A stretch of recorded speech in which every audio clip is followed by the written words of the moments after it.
اور آپ تمام حضرات کو سماعت کرنے کی اللہ نے توفیق عطا فرمائی۔ اللہ ہمارا یہ پڑھنا اور آپ تمام حضرات کا سننا اپنے دربار میں قبول اور منظور فرمائے۔ اللہ کی حمد و ثنا ہے، تمام تعریفیں اللہ کے لیے ہے۔ ہر طرح کی تعریف، ہر طرح کے سجدے، ہر طرح کے رکوع، ہر طرح کے عبادات اللہ ہی کے لیے ہے۔ یہی اللہ نے ابتدا سورۃ الحدید کی رکھی ہے، اور سورۃ الحدید کے اندر اللہ رب العالمین نے ابتدا اپنی شان سے کی ہے۔ آسمان زمین کا رب اللہ ہے، انسان کو پیدا کرنے والا، موت دینے والا اللہ ہے۔ سب سے اول اللہ، سب سے آخر اللہ، سب سے ظاہر اللہ، سب سے باطن اللہ، ساروں سے طاقتور ذات، پوری دنیا کی طاقتور ذات صرف اللہ ہے۔ اس کا تذکرہ اللہ رب العالمین نے فرمایا۔ اللہ رب العالمین نے فرمایا کہ میں نے آسمان کو، زمین کو فی ستۃ ایام 6 دنوں میں پیدا کیا ہے۔ پھر اللہ رب العالمین نے آسمان سے بارشیں برسائی، زمین سے اللہ رب العالمین نے پھل، اناج وغیرہ کا انتظام کیا۔ اسی طرح اللہ نے دن کو پیدا کیا، رات کو پیدا کیا۔ اللہ رب العالمین نے ان دونوں کو اپنی جوڑیوں پہ لگا دیا۔ دن ہے تو رات کا آنا ہے، رات ہے تو دن کا آنا ہے۔ اللہ رب العالمین ہر طرح کی باتوں کو جاننے والا ہے۔ اللہ علیم بذات الصدور ہے، اللہ دلوں کے حالات کو جانتا ہے۔ اس کا تذکرہ فرمایا، اور پھر فرمایا کہ مسلمان جو ہے وہ اللہ کی راہ میں اللہ کا دیا ہوا مال لگاتا ہے، خرچ کرتا ہے، اور ہاں خرچ کرنے کے بعد پھر میں اسے 10 گنا بڑھ کر عطا کرتا ہوں۔ اس کا اللہ نے تذکرہ فرمایا، اور اللہ کے وعدے بڑے سچے ہیں، بڑے پکے وعدے ہیں۔ جو لوگ اللہ کو قرض حسنہ عطا کرتے ہیں، اللہ رب العالمین نے فرمایا فَيُضَاعِفُهُ لَهُ وَلَهُ أَجْرٌ كَرِيمٌ، تم مجھے 1 روپے دو گے، 1 دانہ دو گے، میں اس 1 دانے کی بدولت تمہیں 70 دانے دینے کو تیار ہوں۔ ہاں شرط یہی ہے تم میرے دیے ہوئے مال کو میری راہ میں خرچ کرو۔ پھر منافقین اور مومنین کے درمیان باتیں ہوں گی قیامت کے دن۔ ان کا تذکرہ فرمایا کہ جب یوم یقول المنافقین منافقون والمنافقات للذین آمنوا انظرونا نقتبس من نورکم، منافقین جب کہیں گے مومنوں سے کہ بھئی جب تم چل رہے ہو تمہارے ساتھ روشنیاں ہیں، نور ہے، بتاؤ یہ کہاں سے ہے، ہمیں بھی دے دو۔ تو مسلمان فخر سے کہے گا کہ ہم نے دنیا کے اندر اپنے اللہ کو راضی کیا تھا، ہم نے اپنے اللہ کی باتیں مانی تھی، اللہ کے احکامات پر چلے تھے، وہیں سے ہم نور لے کر آئے، وہی کی روشنی آج ہمیں یہاں مل رہی ہے، جاؤ اتنی ہمت ہے تو وہاں سے لے آؤ۔ منافق اپنا سر مارے گا زمین پر اور اپنے لیے بہت برا فیل کرے گا کہ میں نے کیا کر دیا ہے، بربادی ہو گئی۔ یہ اللہ نے تذکرہ فرمایا ہے کہ مومن بندہ دنیا میں پریشان بھی رہے گا، امتحانات کا سامنا بھی اسے کرنا پڑے گا، لیکن اسی امتحانات کی بدولت اللہ اسے کامیابیاں بھی عطا فرمائیں گے۔ اس کا تذکرہ فرمایا، اور پھر فرمایا کہ دیکھو میں نے کس طرح، جان لو اعلموا ان اللہ یحیی الارض بعد موتها، جان لو کہ اللہ رب العالمین کس طرح مردے کو زمین سے دوبارہ زندہ کریں گے۔ اس کا تذکرہ فرمایا، اس لیے اللہ نے فرمایا کہ میں جب زندہ کروں گا میں تمہیں زندہ کرنے پر قادر ہوں، اس لیے کہ تم عقل رکھتے ہو، تم شعور رکھتے ہو، تم سمجھ لو ان ساری باتوں کو۔ اور جو اللہ کے نیک بندے ہوتے ہیں، اللہ کی راہ میں خرچ کرتے ہیں، اور اللہ کی راہ میں خرچ کرنے کے ساتھ ساتھ اللہ سے دعا بھی کرتے ہیں، اور یہی لوگ ہیں اولئک هم الصدیقون، یہی ہے سچے لوگ جو اللہ کی راہ میں دیتے ہیں۔ اور جو لوگ اعراض کرتے ہیں، کفر کرتے ہیں، اللہ نے فرمایا اولئک اصحاب الجحیم، یہی لوگ ہیں جہنمی۔ اور جان لو یہ ان کو جو میں نے دنیا کے اندر جو مال اور دولت عطا کیا یہ بہت مختصر ہے، یہ بہت مختصر ہے، اس کی گنجائش نہیں ہے۔ انہیں دنیا میں جو کچھ ملا اس کا صلہ جنت میں نہیں مل پائے گا، انہیں جنت کی خوشبو بھی اللہ نصیب نہیں کریں گے۔ اللہ نے اتنی سخت وعید فرمائی۔ ہاں لیکن جو لوگ اللہ کی راہ میں خرچ بھی کرتے ہیں، اللہ پر ایمان بھی رکھتے ہیں، اللہ کے نبیوں کو مانتے بھی ہیں، اللہ کے احکامات پر عمل کرتے ہیں، اللہ نے فرمایا وَمَغْفِرَةٌ مِّنَ اللَّهِ وَرِضْوَانٌ وَمَا الْحَيَاةُ الدُّنْيَا إِلَّا مَتَاعُ الْغُرُورِ۔ یہی لوگ ہیں کہ جو اللہ ان کی مغفرت فرمائیں گے۔ اور سابقوا الی، آؤ لوٹو، کہتے ہیں نا جب ایک بندہ ایک دکاندار نئی دکان لگاتا ہے تو وہ ایکسٹرا مال دیتا ہے، جیسے دودھ والے ہوتے ہیں وہ کہتے ہیں نئی دکان کھولی تو 1 کلو دودھ کے ساتھ 1 کلو فری لے جاؤ، اس طرح یہ، یا اور اس طرح کچھ نیا شاپنگ مال کھولا تو اس کے ساتھ 50% ڈسکاؤنٹ۔ اللہ کیا کہتا ہے؟ اللہ بھی ڈسکاؤنٹ دیتے ہیں۔ اللہ فرماتے ہیں سابقوا الی مغفرۃ من ربکم وجنۃ عرضها كعرض السماء والارض اعدت للذین آمنوا۔ آؤ سمیٹ لو مغفرت کو، آج تو اللہ کی رحمت کے دروازے کھلے ہیں، آج اللہ کی رحمت کے دروازے کھلے ہیں، تمہیں کہیں جانے کی ضرورت نہیں، مغفرت تمہیں ہر جگہ مل سکتی ہے۔ زمین کے جس ٹکڑے پر آپ بیٹھو گے اللہ تمہیں بخش دے گا۔ ہاں شرط یہی ہے کہ آپ آئیں اللہ کے سامنے گڑ گڑائیں۔ اللہ نے فرمایا ذالک فضل اللہ یؤتیہ من یشاء، یہی ہے لوگ جن پر اللہ کا فضل ہے، جن پر اللہ کے انعامات ہیں۔ ان کا تذکرہ کرتے ہوئے اللہ رب العالمین نے پھر فرمایا کہ دیکھو کس طرح نوح ابراہیم علیہ السلام کا تذکرہ فرمایا، اور پھر اس کے بعد اللہ رب العالمین نے فرمایا جو لوگ ایمان لائے اور اللہ سے ڈرے اور پھر رسولوں پر ایمان لائے اور ہر طرح کے شر سے اپنے آپ کو دور رکھا، ایک اللہ کی مانی اور اطیعوا اللہ و اطیعوا الرسول کے مصداق بنے، اللہ فرماتے ہیں وَيَغْفِرْ لَكُمْ، میں ان کی مغفرت کر دیتا ہوں، اللہ غفور الرحیم ہے۔ پھر سورۃ المجادلہ 28ویں سپارے کی شروعات ہے یہاں سے، اور حضرت خولہ بنت ثعلبہ رضی اللہ عنہا حضور علیہ السلام کے پاس آئی۔ زمانے جاہلیت کی ایک بات ہوا کرتی تھی کہ جو زمانے جاہلیت کے اندر اپنی بیوی سے یہ کہہ دیتا شوہر کہ تیری پیٹھ میری ماں کی طرح ہے تو وہ بیوی اس پہ حرام ہو جاتی تھی، اسے زہار کہا جاتا تھا، زہار کہا جاتا۔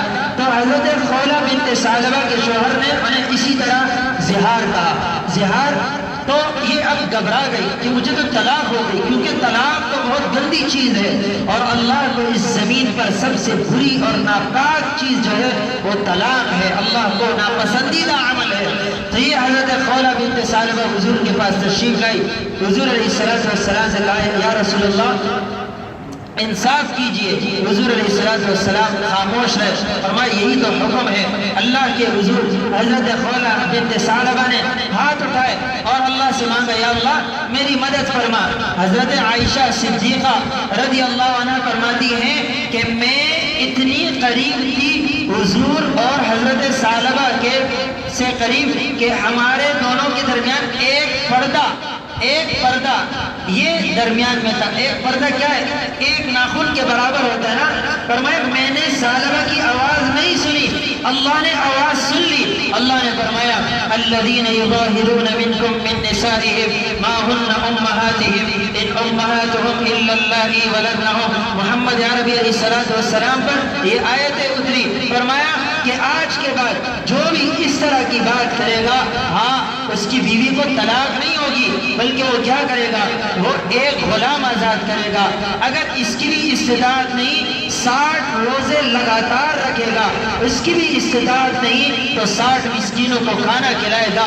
یہ حضرت خولہ بنت ثعلبہ کی شان تھی کہ اللہ کی طرف ہاتھ بلند کیے، اللہ نے سیکنڈوں میں اللہ نے آیتیں اتار دی کہ میں نہیں چاہتا کہ کسی عورت کو طلاق ہو۔ یہی وجہ ہے کہ اپنی عورتوں کو طلاقوں سے محفوظ رکھے۔ اللہ رب العالمین نے اس کا تذکرہ فرمایا اور فرمایا وَتِلْكَ حُدُودُ اللَّهِ، یہ اللہ کی باؤنڈریاں ہیں، یہ اللہ کے حدود ہیں، اس سے آگے نہ بڑھنا۔ اس کے اندر اگر تم نے اس باؤنڈری کے اندر تم نے اللہ کے فیصلے کی خلاف ورزی کی، تم تباہ و برباد ہو جاؤ گے۔ اس کا تذکرہ فرمایا اور پھر فرمایا کیا تم نہیں دیکھتے یہ آسمان اور زمین کے درمیان جو کچھ ہے اس کا پیدا کرنے والا کون ہے؟ وہی اللہ ہے۔ اور پھر اس کے بعد فرمایا کہ تم کبھی بھی دشمنوں کو اپنا دوست نہ بنانا، کبھی بھی دشمن تمہارے دوست نہیں بن سکتے۔ ہاں مسلمانوں کو چاہیے ایک بنے، مسلمانوں کو چاہیے ایک قوت بنے۔ جب تم ایک قوت بنو گی تو دنیا کفر کی طاقت کبھی بھی تمہارا مقابلہ نہیں کر سکتی۔ اس کے متعلق فرمایا اور پھر اللہ رب العالمین نے فرمایا کہ جو لوگ توبہ کرتے ہیں، نیک اعمال کرتے ہیں، فاقیم الصلاۃ نمازیں قائم کرتے ہیں، وآتوا الزکاۃ زکوٰۃ ادا کرتے ہیں، اطیعوا اللہ و رسولہ میرے اور رسول کی اطاعت کرتے ہیں، واللہ خبیر بما تعملون اللہ ہر حال سے باخبر ہے۔ جو تم اعمال کرتے ہو اللہ باخبر ہے۔ تمہارے اعمال دکھلاوے کے ہیں اس سے بھی اللہ باخبر ہے، تمہارے اعمال اللہ کے لیے ہیں اس سے بھی اللہ باخبر ہے۔ اور اللہ رب العالمین نے فرمایا کہ جو تم نہیں اللہ کی راہ میں جو لوگ خرچ نہیں کرتے وہ اللہ نے فرمایا اولئک اصحاب النار وہی لوگ ہیں جو کافر ہیں، جہنمی ہیں، یہی لوگ ہیں جو اللہ سے ڈرتے نہیں ہیں۔ اللہ نے فرمایا اصحاب النار هم فیہا خالدون ان کا ٹھکانہ ہمیشہ کے لیے جہنم ہے۔ اور پھر فرمایا کہ دیکھو کبھی بھی شیطان تمہارا دوست نہیں بن سکتا، شیطان ہمیشہ تمہارا دشمن رہے گا۔ سبحان اللہ، اللہ بتلاتے ہیں تمہارا دوست کون ہے۔ اللہ نے فرمایا اولئک حزب اللہ الا ان حزب اللہ هم المفلحون جو لوگ جنت میں جائیں گے اور اللہ نے جن کے لیے جنت بنائی ہے، جو ہمیشہ جنت میں رہیں گے وہی لوگ ہیں اور اللہ ان دونوں کی دوستی ہے۔ اللہ یہ دوستی ہم تمام کو نصیب فرمائے۔ سورۃ الحشر اللہ رب العالمین نے اس سورت کے اندر ان یہودیوں کا تذکرہ فرمایا کہ جنہوں نے مدینہ میں حضور علیہ السلام سے بغاوت کیا، لیکن منافقت کا انداز اختیار کیا۔ حضور علیہ السلام کو صلح کے لیے بلایا اور حضور علیہ السلام اور سیدنا صدیق اکبر رضی اللہ عنہ دیوار کے ساتھ ٹیک لگائے ہوئے تھے، قریب تھا کہ یہ دیوار گرا دیتے، حضور اور ابو بکر کو نقصان پہنچاتے۔ جبریل امین آئے اور بتا دیا کہ یہ دیوار گرانا چاہتے ہیں۔ اللہ کے حبیب صلی اللہ علیہ وسلم پر وحی اتری، اللہ کے حبیب صلی اللہ علیہ وسلم نے انہیں مارا، اللہ کے حبیب نے انہیں نکال دیا خیبر کی طرف۔ لیکن جب امیر المؤمنین آئے اور امیر المؤمنین سیدنا عمر بن الخطاب رضی اللہ عنہ انہوں نے کیا کیا؟ انہوں نے ان لوگوں کو خیبر سے بھی بھگا دیا۔ یہی ہے حضرت عمر فاروق، جہاں پر باطل اور حق کے درمیان فرق ہوگا تو سامنے کھڑے ہونے والے عمر فاروق ہوں گے۔ عمر فاروق اعظم کو اللہ نے یہ شان عطا فرمائی تھی۔ اور پھر اللہ رب العالمین نے اس کا تذکرہ فرمایا کہ وما آتاکم الرسول فخذوه وما نهاکم عنه فانتهوا جو تمہیں رسول عطا کرے وہ لے لو اور جس سے تمہیں رسول منع کر لے اس سے رک جاؤ۔ ایک ہوتا ہے مال فے جو بغیر مقابلے کے حاصل ہوتا ہے، ٹھیک ہے؟ ایک جو میدان جنگ کے اندر کافروں سے چیزیں رہ جاتی ہیں اسے مال غنیمت کہا جاتا ہے۔ مال غنیمت ہر ایک پر تقسیم ہو سکتا ہے، لیکن مال فے جو ہے یہ پیغمبر جسے چاہیں گے عطا کریں گے، پیغمبر نہیں چاہیں گے تو وما آتاکم الرسول اللہ نے فرمایا رسول دے تو لے لو، نہ دے تو رک جاؤ۔ یہ منافقوں نے کہا کہ بھئی ہمیں یہ کیوں نہیں مل رہا، کیونکہ منافق تو لڑنے نہیں کہتے، منافق تو جب مال غنیمت تقسیم ہوتی تو یہ آ جاتے۔ اللہ نے آیت اتار دی کہ اس طرح نہیں ہو سکتا، جہاں رسول کی مرضی ہوگی وہیں پہ یہ مال خرچ ہوگا۔ پھر اللہ رب العالمین نے فرمایا کہ یا ایھا الذین آمنوا اتقوا اللہ، اے ایمان والو اللہ سے ڈرو اور ہاں کل کی تیاری کرو۔ ایمان والو اللہ سے ڈرو، کل کی تیاری کرو، قیامت کا دن ہے، کل قیامت کا دن ہے، اللہ کا سامنا ہے، کس طرح کرو گے؟ تیاری ہے نہیں ہے؟ اللہ نے فرمایا ابھی سے تیاری کر لو۔ اتقوا اللہ، اللہ جانتے ہیں، اللہ خبیر ہے۔ اور پھر اللہ رب العالمین نے فرمایا جب ہم نے اس قرآن کو پہاڑ پہ اتارنا چاہا تو پہاڑ اس قرآن کا بوجھ نہ لاتے ہوئے ہلنے لگا، کب کپانے لگا۔ اللہ رب العالمین نے اس کے لیے اپنے بندوں کو چنا، اور آج جو ایک حافظ اپنے سینے کے اندر قرآن کو محفوظ کرتا ہے، اللہ کرے ہمیں قرآن کی قدر اللہ ہمیں عطا فرمائے۔ فرمائے جس حافظ کے سینے میں قرآن ہو اور کوئی بندہ اس کی ناقدری کر لے، وہ اس بات سے ڈرے کہ اللہ کہیں اس سے اپنی رحمت کا ہاتھ نہ اٹھا لے۔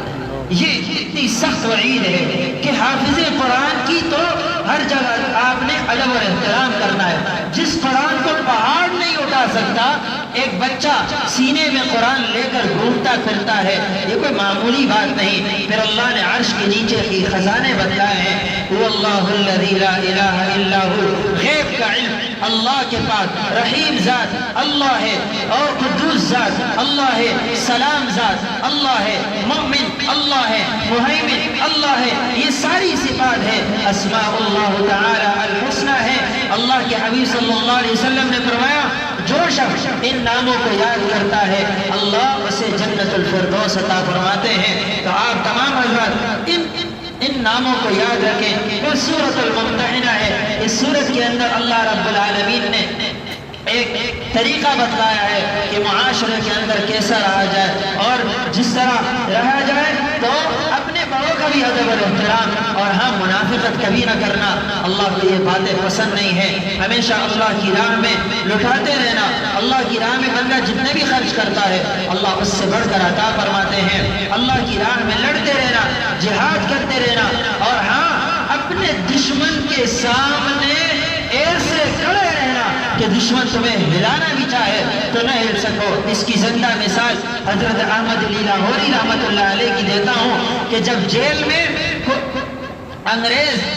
انگریزوں نے کہا کہ احمد علی لاہوری کو جیل سے باہر پھینک دو، اس سے اتنے تنگ آ گئے تھے، تو احمد علی لاہوری نے قرآن کو اٹھا کر یوں سر پہ رکھا، بولا اس قرآن کی اتنی طاقت ہے، اگر تم جتنے بھی جیل کے آفیسرز ہو اور ہمت ہے تو احمد علی لاہوری کو ٹچ کر کے دکھاؤ۔ ایک کے بجائے 10 آئے احمد علی لاہوری رحمۃ اللہ علیہ کو دھکا دینے لگے، لیکن جب تک احمد علی لاہوری کے سر پہ قرآن تھا کسی کے اندر ہمت نہیں تھی کہ 1 انچ احمد علی لاہوری رحمۃ اللہ علیہ کو ادھر سے ادھر کر دے۔ یہ قرآن کی طاقت ہے، قرآن کو مضبوطی سے تھام لو، قرآن کو پکڑ لو، اس کے اندر طاقت ہے، اس سے اللہ ملتا ہے۔ اور پھر جب عورتوں نے ہجرت کرنے کی کوشش کی، ہجرت کرنے لگی، تو اللہ نے حکم دیا کہ اے نبی صلی اللہ علیہ وسلم ان عورتوں سے تم بیعت لے لو، اور کن باتوں کا؟ اللہ یشرکن باللہ، پہلی چیز اللہ کے ساتھ کسی کو شریک نہیں کریں گے، یسرقنا ولا یسرقنا، چوری نہیں کریں گی، ولا یزنینا، اور ہاں زنا بھی نہیں کریں گی، ولا یقتلن اولادہن، اپنی اولاد کو قتل بھی نہیں کریں گی۔ یہ تمام چیزیں تھیں جن کے متعلق اللہ نے فرمایا اگر یہ عورتیں ہجرت کے وقت، بیعت کے وقت ان تمام باتوں کی بیعت کرتی ہیں، اللہ نے فرمایا واستغفر لہن اللہ، میں ان تمام عورتوں کی مغفرت کر دوں گا، ان اللہ غفور الرحیم۔ سورۃ الصف، اس سورۃ الصف کے اندر اللہ رب العالمین نے فرمایا یا ایھا الذین آمنوا، اے ایمان والو ایسی باتیں کیوں کرتے ہو جو تم پورا نہیں کر سکتے؟ اور اللہ رب العالمین نے فرمایا یحب الذین یقاتلون فی سبیلہ، اللہ کی راہ میں جو لڑتا ہے اللہ ان سے بڑی محبت فرماتے ہیں۔ اور اللہ کے پیارے حبیب صلی اللہ علیہ وسلم نے فرمایا الجہاد مختصر طریق الی الجنہ، جہاد جنت کا مختصر ترین راستہ ہے۔ اور اللہ رب العالمین نے فرمایا کہ قیامت کی صبح تک میں اس جہاد کو زندہ رکھوں گا، دنیا کی ساری قوتیں مل جائیں اس جہاد کے نام کو جتنا بھی برباد کرنا چاہے، جو دہشت گردی کا لیبل لگائے، جو جہاد کے خلاف جس طرح کی بھی زبان درازی کرنا چاہے، قرآن میں اللہ نے فیصلہ کر دیا کہ میں مجاہد سے محبت کروں گا، جو میری راہ میں لڑے گا میں ان سے محبت کروں گا۔ اللہ رب العالمین ہمیں بھی وقت کا غازی بنائے، وقت کا مجاہد بنائے، اللہ ہمیں وقت کے مجاہدوں کے ساتھ ساتھ شہادت کی موت بھی نصیب فرمائے۔ حضرت عیسیٰ علیہ السلام کا تذکرہ ہے کہ جب انہوں نے اپنے امت سے کہا کہ اے میری امت، اے میری قوم، یاد رکھنا میرے بعد جو نبی آنے والا ہے یہ بھی ایک معجزہ ہے، نبی آئندہ آنے والا والے نبی کے متعلق بتلاتے ہیں، کیونکہ آسمان کی ہر اتری ہوئی کتاب نبی پر یہ ایک معجزہ ہے. سمجھ رہے ہیں؟ آپ پر کیوں نہیں اترتا، مجھ پر کیوں نہیں اترتا؟ کیونکہ اللہ نے مختلف لوگ ہیں جو نبی ہیں، اللہ نے انہیں چنا ہے، تو یہ معجزہ ہے. فرمایا اے لوگوں یاد رکھنا میرے بعد جو نبی آنا، جس کو آنا ہے اس کا نام احمد ہے، یہی ہے جو اللہ کے نبی ہیں. اور محمد رسول اللہ صلی اللہ علیہ وسلم جب تشریف لائے تو فرمایا وہ اپنے لوگوں کو خوشخبریاں دے دو، مبشرا برسول یأتی من بعد اسمہ احمد، اے میری قوم میرے بعد جو نبی آنا، جس نبی کو آنا ہے اس کا نام احمد ہے. پھر قادیانیوں نے اس قرآن کی اس آیت کو اپنی طرف منتخب کیا. فرمایا کہنے لگے کہ احمد مرزا غلام احمد قادیانی، یہ اللہ نے بتلا دیا دیکھو کہ احمد، یہ احمد جو آیا ہے اس سے مراد غلام احمد قادیانی ہے. قربان جائیں اللہ کروڑوں نور اور کروڑوں رحمتیں نازل فرمائے عطا اللہ شاہ بخاری رحمت اللہ علیہ کی قبر پر. کہنے لگے ٹھیک ہے مانا اس احمد سے غلام احمد قادیانی مراد ہے. غلام کہا گیا اور قادیان کہا گیا. جو نبی غلام ہو وہ نبی نہیں ہو سکتا، بلکہ نبی تو ایک آزاد شخص ہوتا ہے. نبی کے پاس تو دنیا کی عیش و عشرت نہیں ہوتی، اس کے پاس تو دنیا کی ہر چیز موجود ہے. تو سارے قادیانی جتنے بھی موجود تھے سارے چپ رہ گئے، اور اللہ نے قرآن کا فیصلہ پھر اٹل کر دیا کہ آخری نبی محمد رسول اللہ ہے. یہ تذکرہ ہوا. اور جو لوگ اللہ کی راہ پہ لڑتے ہیں اور دین حق پہ مضبوط کھڑے رہتے ہیں، اللہ انہیں کامیاب فرماتے ہیں اور اللہ ایسے لوگوں کی مغفرت فرماتے ہیں. ان کے لیے جنت کا وعدہ ہے، ہمیشہ انہی میں رہیں گے. جب یہ اللہ رب العالمین نے فرمایا، اللہ نے فرمایا اے ایمان والو ڈرتے مت رہنا، تم اللہ کی راہ میں لڑنا، نصر من اللہ و فتح قریب، تمہیں عن قریب فتح نصیب ہوگی. اللہ تمہیں فتح امکنار کرے، فتح سے امکنار فرمائیں گے. سورۃ الجمعہ، اس سورت کے اندر چند باتیں ہیں، آپ کو مختصراً بتاتا ہوں. پہلی چیز اللہ رب العالمین نے فرمایا جو لوگ اچھے اعمال کرتے ہیں، اللہ سے ڈرتے ہیں اور کتاب پر عمل کرتے ہیں، قرآن پر اور اللہ کی تمام نشانیوں پر عمل کرتے ہیں، اللہ فرماتے ہیں میں ان لوگوں کے لیے کافی ہوں، میں انہیں عطا فرماتا ہوں اپنے رزق. اور پھر فرمایا جو لوگ بلا وجہ بغیر کسی عمل کے کام کرتے ہیں ان کی مثال گدھوں کی طرح ہے. گدھوں پر آپ بڑی بڑی کتابیں رکھ دیں، کیا وہ عالم بن جائے گا؟ نہ، ایسا ہی اللہ نے مثال اس بات کی دی ہے. ایک بے علم بندہ اگر علمی بات کرے اس کی باتوں پہ مت جانا، کیونکہ یہ عالم نہیں، اس کی مثال گدھے کی ہے. گدھے کے اوپر کتابیں رکھ دو تو اسے پتہ نہیں کہ مجھ پر کس چیز کا بوجھ ہے. تو یہ ہے کہ اللہ رب العالمین نے اس کا تذکرہ فرمایا.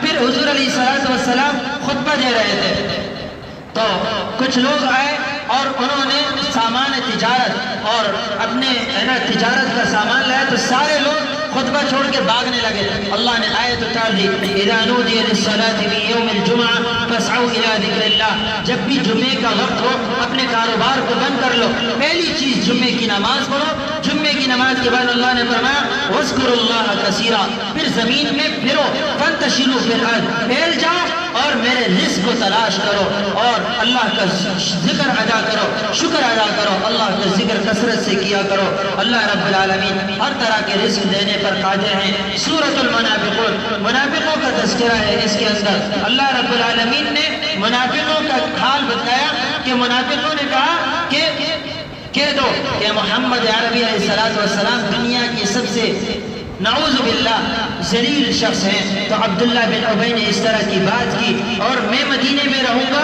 محمد نہیں رہے گا. تو اللہ نے بیٹے کو باپ کے خلاف کھڑا کر دیا.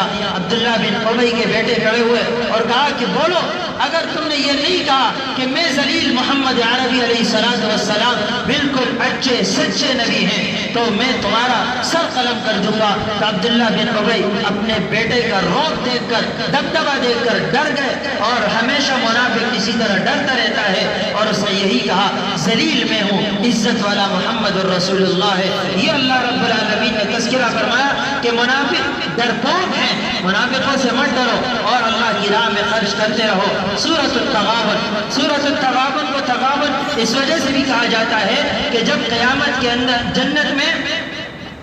جنت کا فیصلہ تو ایمانداروں کے لیے ہے، لیکن جو ایمان والے جنت میں اس وقت تک نہیں جائیں گے کیونکہ انہوں نے گناہ کیا ہوگا، تو گناہ کی سزا تو انہیں بھگتنی پڑے گی جہنم میں۔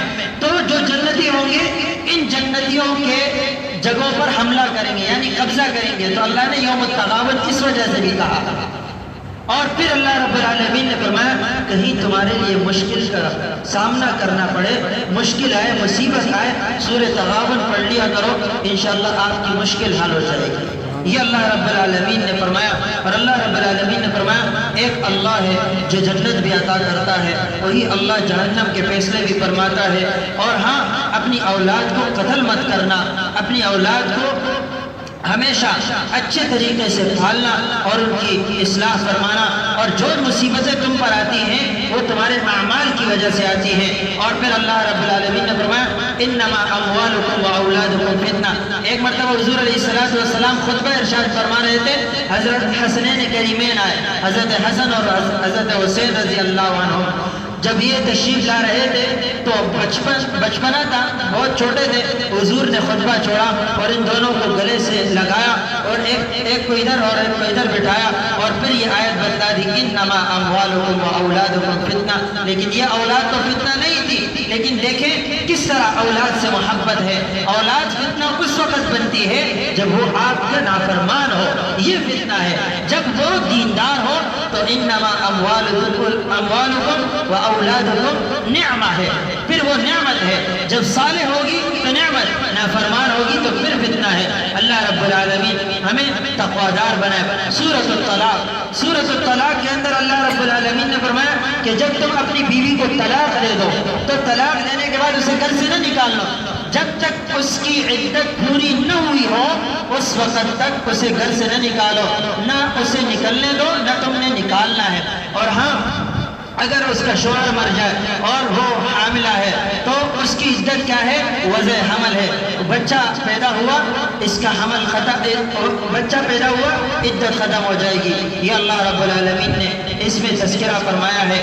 اور پھر سورۃ التحریم، سورہ تحریم کے اندر اللہ رب العالمین نے فرمایا اے نبی صلی اللہ علیہ وسلم، جو چیز اللہ نے آپ پر حلال کر دی ہے وہ آپ اپنے اوپر کیوں حرام کرنا چاہتے ہیں؟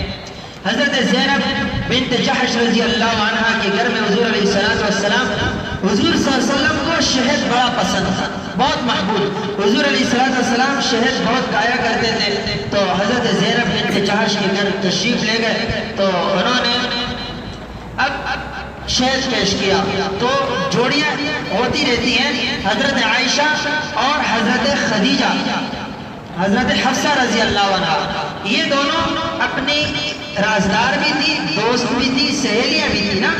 تو انہوں نے کہا جب حضور علیہ السلام جب بھی کسی کے گھر میں جائیں گے اور وہ جب ہم سے بات کریں گے تو ہم کہیں گے آپ کے منہ سے مغافیر کی بدبو آتی ہے۔ تو جب حضور علیہ السلام تشریف لائے تو حضرت حفصہ نے کہا یا رسول اللہ آپ کے منہ سے مغافیر کی بدبو آتی ہے۔ تو حضور نے فرمایا میں نے تو شہد چکھا ہے، شہد کھایا ہے۔ تو اللہ رب العالمین نے، تو حضور نے فرمایا آج کے بعد سے میں اللہ کی قسم شہد نہیں کھاؤں گا۔ تو اللہ نے آیتیں اتار کیا ان تتوبا الی اللہ فقد صغت قلوبکما۔ اب اللہ اصلاح کیسے فرماتے ہیں؟ اللہ نے فرمایا دیکھو نبی صلی اللہ علیہ وسلم کو بتا دیا کہ ایک چیز میں نے تمہیں حلال کی ہے، تم اپنے اوپر قسم کھا کر اسے بند مت کرنا، یہ تو میری ایک نعمت ہے، تم اسے استعمال کرنا۔ اور بتا دیا کہ تم دونوں توبہ کر لو ورنہ بہت سخت تمہیں سزا دینی پڑے گی۔ تو یہ اصلاح ہے۔ کس طرح اللہ نے اصلاح فرمائی؟ دونوں ایک ہونے کے باوجود بھی اللہ کے حبیب صلی اللہ علیہ وسلم کی گھر والیاں ہیں اور میری مائیں ہیں، آپ کی بھی ماں ہے۔ اللہ رب العالمین نے اس طرح اصلاح فرمائی اور پھر فرمایا توبوا الی اللہ، اے ایمان والو ہمیشہ توبہ کرتے رہنا، اللہ سے ڈرتے رہنا۔ اللہ اس توبے کی وجہ سے جنت عطا فرماتے ہیں۔ اور ہمیشہ جاہد الکفار والمنافقین واغلظ علیہم، اور جہاد کرتے رہنا کفار کے مقابلے میں، تم اپنے آپ کو پاورفل ثابت کرتے رہنا، ہمیشہ ثابت قدم رہنا۔ اور جو لوگ ثابت قدم رہتے ہیں اللہ ان کی مغفرت فرماتے ہیں۔ آخری بات سورۃ تحریم کے اندر اللہ رب العالمین نے بڑی سخت مثال دی ہے نوح علیہ السلام اور لوط علیہ السلام کی بیویوں کے متعلق۔ فرمایا کہ جب نبیوں کی بیویاں کافرہ ہونے کے باوجود اللہ ان کی مغفرت نہیں کر سکتے، تو یاد رکھنا جب تک تم لوگ توبہ نہیں کرو گے تمہاری بھی بخشش نہیں ہوگی، کیونکہ نوح اور لوط علیہ السلام کی بیویاں کافرہ تھی، اور ان کے مقابلے میں اللہ نے سخت مثال کیا دی، زبردست مثال فرعون کی بیوی، کہ دیکھو فرعون میرا کتنا بڑا دشمن تھا، اور اس کی بیوی جو تھی اللہ رب العالمین نے انہیں مسلمان بنایا اور ایماندار۔ اللہ رب العالمین نے فرمایا یہ دونوں نبیوں کی بیویاں جہنم میں جائے گی، فرعون کی بیوی ہمیشہ کے لیے جنت میں جائے گی۔ اللہ ہمیں بھی جنتی بنائے، جو کہا سنا اللہ اس پر عمل کی توفیق عطا فرمائے۔ سبحانک لا علم لنا الا ما علمتنا انک انت العلیم الحکیم۔ سبحانک اللہم وبحمدک اشہد ان لا الہ الا انت استغفرک واتوب الیک برحمتک یا ارحم۔